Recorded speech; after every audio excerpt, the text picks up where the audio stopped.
Nomor urut 3, Bapak Ganjar Pranowo menyampaikan visi misi dan program kerja. Kami persilakan Bapak untuk menuju ke podium. Dalam waktu 4 menit dimulai saat Bapak berbicara.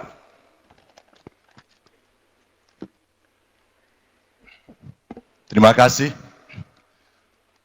Selamat malam Bapak Ibu sekalian yang hari ini hadir di studio dan tentu saja yang menyaksikan melalui tayangan televisi atau streaming. Kami membaca sekaligus mencatat persoalan luar negeri, pertahanan keamanan, dan tentu saja dari 3 ini kami akan menyampaikan poin per poin. Yang pertama terkait dengan politik luar negeri kita. Politik luar negeri kita adalah alat untuk negosiasi terhadap dunia luar, tapi kepentingan nasional harus nomor 1.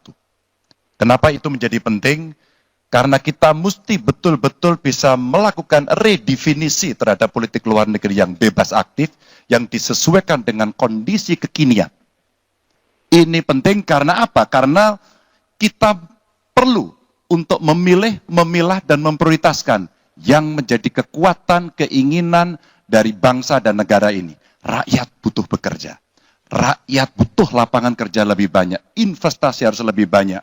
Maka kita mesti memperkuat infrastruktur diplomasi kita, duta besar, para diplomat, dan tentu saja inilah yang mesti kita berikan penugasan-penugasan untuk membereskan persoalan-persoalan kepentingan ekonomi nasional dalam konteks kekinian.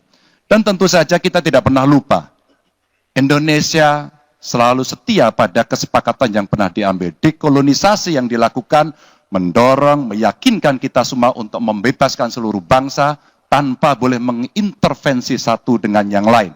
Dan inilah komitmen kita pada kemerdekaan Palestina yang kita dukung terus-menerus.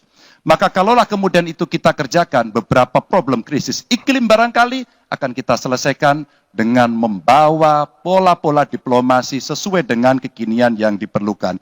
Atau barangkali kepentingan UMKM yang mesti kita bawa ke dunia internasional seperti praktek yang pernah kami lakukan di Jawa Tengah. Dan itu membuat masyarakat akan merasakan politik luar negeri jauh lebih baik. Pertahanan, sistem pertahanan rakyat semesta mesti kita dorong, kita lapisi dengan pertahanan yang betul-betul berlapis dan kita jadikan benteng pertahanan Nusantara sebagai sebuah satu kesatuan. Dan kita perlu melakukan penataan gelar pasukan karena IKN menjadi pusat gravitasi baru. Dan ini bagian dari antisipasi terhadap tarung global antara Amerika Serikat dan Tiongkok. Untuk itulah, pertahanan kita mesti masuk pada wilayah 5.0 dengan teknologi sakti, dengan rudal hipersonik, senjata cyber, sensor kuantum, dan sistem senjata otonom. Dan itu bisa dilakukan kalau anggaran dari Kemenhan itu 1-2% dari PDB. Sehingga MEF kita akan bisa tercapai. Karena ini yang mengerikan, di 2024 saya khawatir ini tidak akan tercapai. Untuk keamanan, terorisme, narkoba, pinjaman online, judi online, kekerasan seksual, ini perlu mendapatkan perhatian termasuk TPPU. Maka reformasi kepolisian betul-betul harus mengantisipasi ini dengan penguatan cyber system kita, termasuk pengembangan SDM cyber yang kuat. Polisi yang menjadi pengabdi masyarakat betul-betul akan bisa mengayomi. Seperti kemudian pada saat saya bertemu dengan Ibu Mary Hugeng. Bagaimana Ibu Mary menceritakan bahwa polisi kita mengayomi dengan kesungguhan. Polisi kita hidup dengan sangat sederhana dan mereka punya integritas yang tinggi. Sebagai anak polisi, saya paham betul.